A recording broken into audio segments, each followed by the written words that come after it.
Kang.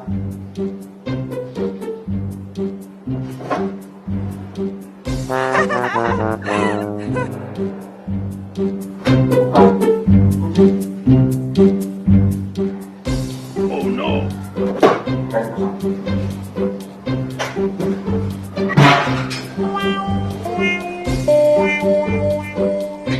Ini pada lagi ngapain? Ya, operasi zebra. Bukannya itu maksud operasinya.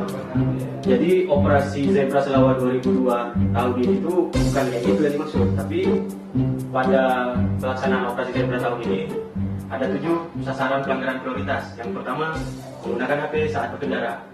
Nah, jangan teleponan, jangan pada chattingan. Yang kedua, tidak menggunakan helm SNI.